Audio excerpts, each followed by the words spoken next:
My name is Haley Monroe. I'm 27. And if you think you know how this ends, stay tuned. What happens when the people you bled for pretend your sacrifices never existed? The room froze after Dad's words. Mom's smirk curved like a blade, slicing into the air, while my sister shifted in her chair, eyes glittering with smug victory. For years, I had carried them, rent, utilities, even the mortgage top-ups when Dad's pension fell short. Every paycheck I earned, I split. Every dream I shelved for them. And yet, here they were, erasing me in one sentence. My hands trembled, not with weakness, but with clarity. Their denial wasn't confusion. It was betrayal, deliberate and cruel. I glanced at the old photo on the wall. Me at 16, holding 2 jobs, still smiling. Back then, I thought love was measured by sacrifice. Now I knew better. In this family, love was measured by lies. Mom's voice snapped me back. Haley, stop exaggerating. Your sister has always been the responsible one. We never asked you for anything. I laughed, a sharp, broken sound that startled even me. Responsible? She couldn't balance a checkbook if her life depended on it. Yet here I was, painted as the selfish one. I locked eyes with my father. Every bank transfer, every receipt, I saved. If you really want to erase me, fine. But don't you dare erase the numbers. Don't erase the truth. Silence. The kind that weighs like thunder before a storm. My sister bit her lip, suddenly nervous. And in that silence, I realized the ledger of my life wasn't empty. It was full, overflowing with proof. They thought they buried me in denial. But numbers don't lie. And soon neither would I. The night I walked out of their house, I carried nothing but my purse and a flash drive. On it sat every transfer, every memo line, every single dollar I had funneled into their lives. $1,200 for the leaking roof, $800 for Mom's dental crown, $2,500 for Dad's emergency loan that was never repaid. Add it all up, almost $61,000 over 7 years.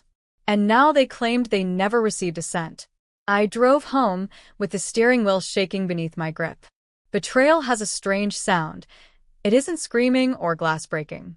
It's the quiet hum of tires on asphalt while you replay every memory and realize it was built on lies. By morning, my phone was buzzing. 50 missed calls, half from Dad, half from my sister.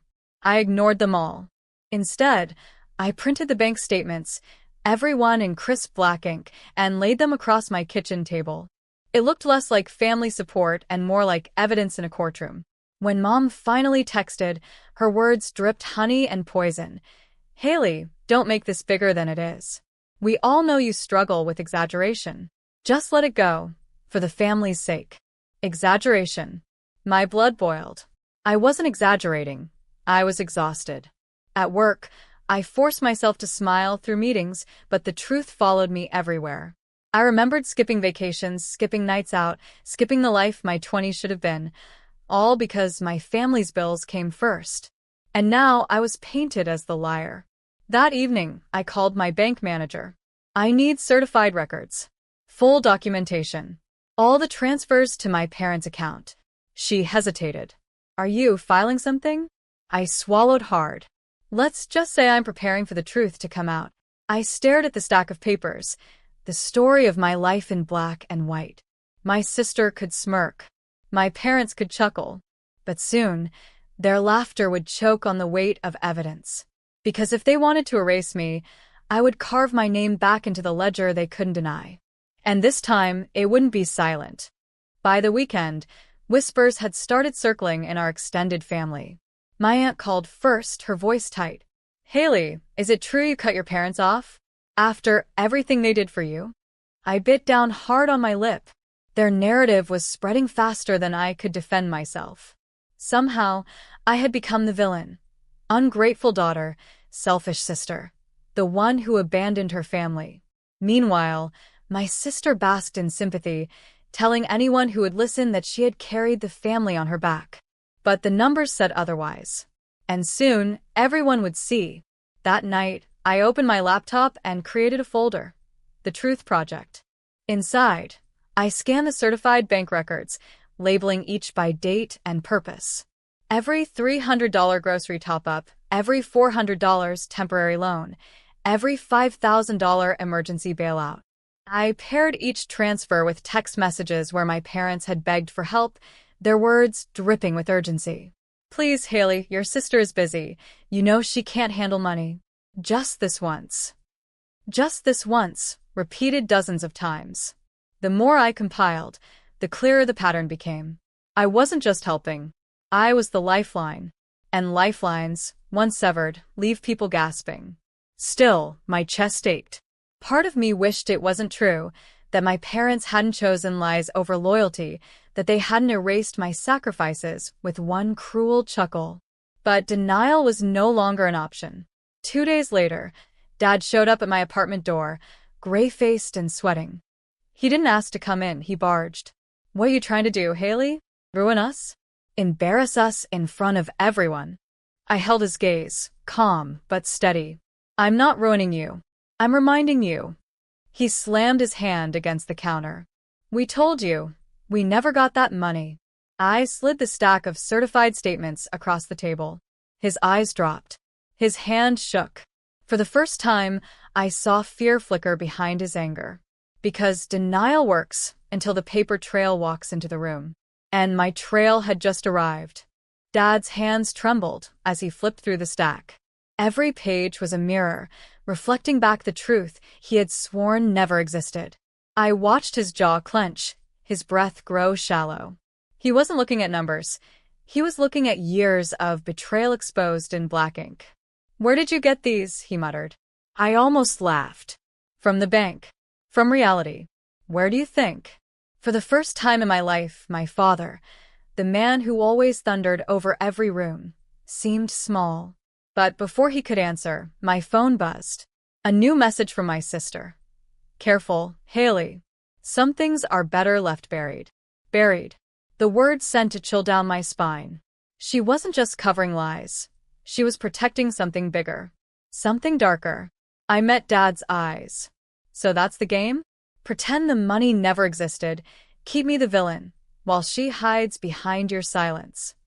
He said nothing, only shoved the papers back toward me, like they burned his skin. "Don't bring this up again," he snapped, voice breaking. But it was already too late. That night, I couldn't sleep. I walked circles around my living room, the glow of the city seeping through the blinds. Every text, every receipt, every sacrifice spun in my head. I had been their shield, their provider, their scapegoat. And when I stopped bleeding for them, they twisted the knife. I opened my laptop again. The Truth Project had grown. Now, I began drafting a letter, not for them, but for the people who had been fed their lies. Aunts, uncles, cousins, friends who had looked at me with judgment in their eyes. The letter began with 6 words. Numbers don't lie, but people do. By the time I signed my name, my pulse had steadied. I wasn't just fighting for acknowledgement. I was reclaiming my voice. And the louder I wrote, the quieter their lies became. Sunday dinner was supposed to be family time. Instead, it became my stage. I walked into my parents' house with a manila envelope tucked under my arm. My sister was already there, lounging on the couch, her smile sharp as glass. "Haley," she purred. "Finally decided to apologize?" I laid the envelope on the dining table and slid it across. Not an apology. Evidence. Mom frowned, but curiosity got the better of her. She pulled out the papers, certified transfers, receipts, messages begging for help. Her eyes darted across the lines, her face draining of color.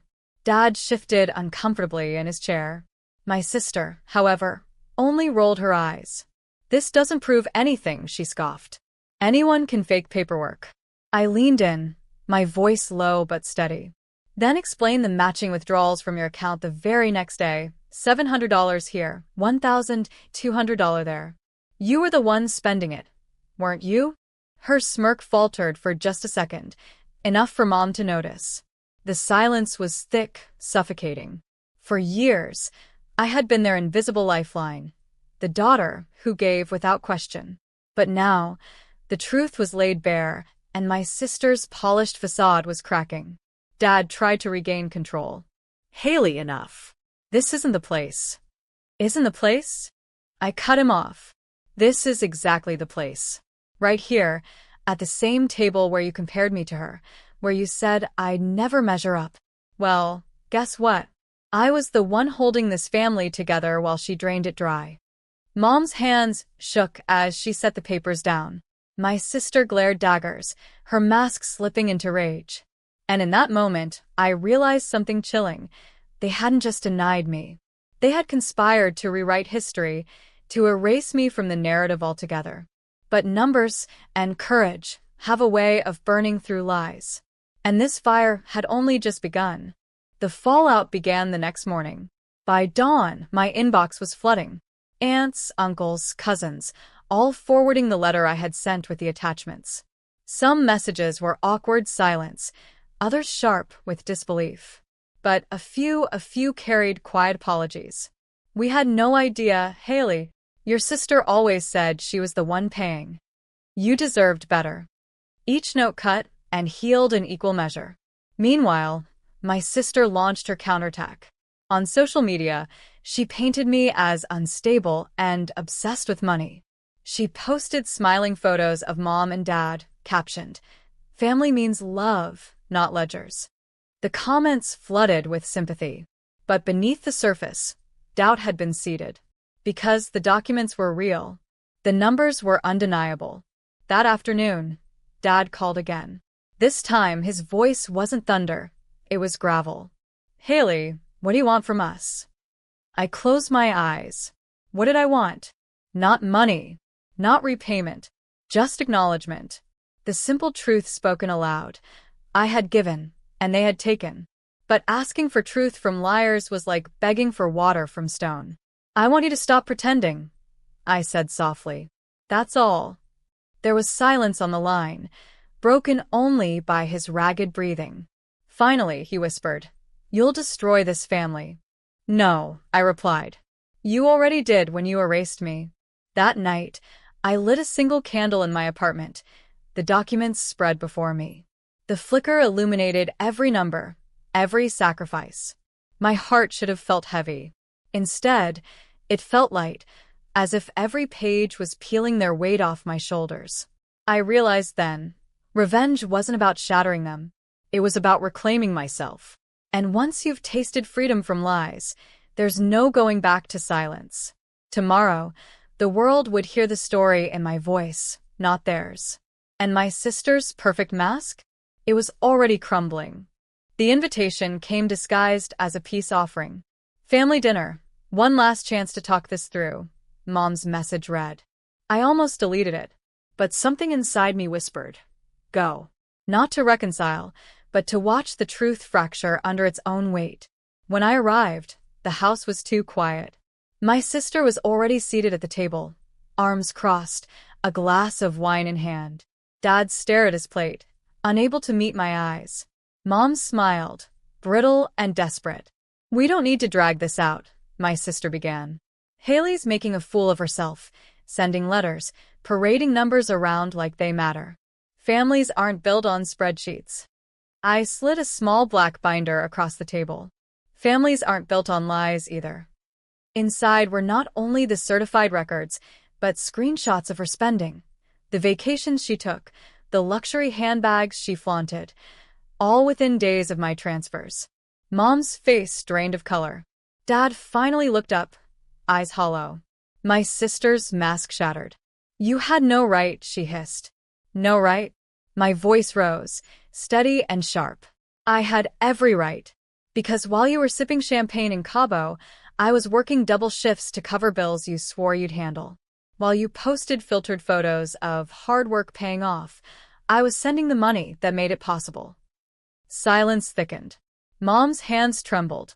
Dad rubbed his temples like the truth was a migraine he couldn't bear.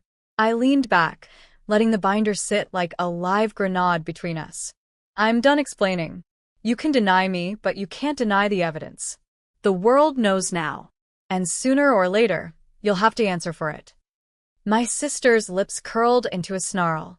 But her eyes gave her away. Fear. Because she knew what I knew. Masks can only hold so long under the weight of truth. And hers was seconds from collapsing completely. The binder sat between us like a final verdict. No one touched it. No one dared. I stood, calm in a way I hadn't felt in years. You don't have to admit it, I said quietly. The numbers already have. My sister's mouth opened, but no sound came. Mom blinked rapidly, as if tears could wash away the ledger of truth. Dad just stared at the table, shoulders slumped under the weight of silence. For the first time, I realized I didn't need their words. Their denial wasn't my burden anymore. My proof had spoken louder than their lies ever could. I gathered the binder, slid it into my bag, and turned to the door. This isn't about destroying you, I said, pausing. It's about saving me. When I stepped outside, the air felt different, crisp, lighter, almost forgiving. The night sky stretched wide above me, and for once, it didn't feel like a ceiling pressing down. It felt like a horizon. The days that followed were strangely quiet. No more late-night calls demanding explanations. No more relatives judging me from the sidelines. One by one, people reached out not to accuse, but to listen. The truth had already started doing its quiet work, reshaping the story that had been twisted against me. And my sister? She went silent online. Her glossy posts vanished. Her curated image dissolved without a single word from me. Lies, after all, require constant feeding. But the truth, it survives on its own. One evening, I burned the last stack of receipts I hadn't filed. Watching the papers curl into ash, I finally let go. Not of the money, not of the years, but of the need for their recognition. They tried to erase me. They tried to bury me under denial. But I had written myself back into the story, not with their approval, but with my own resolve. And in the quiet crackle of flames, I understood. Freedom isn't them admitting what they did. Freedom is me walking forward without their permission.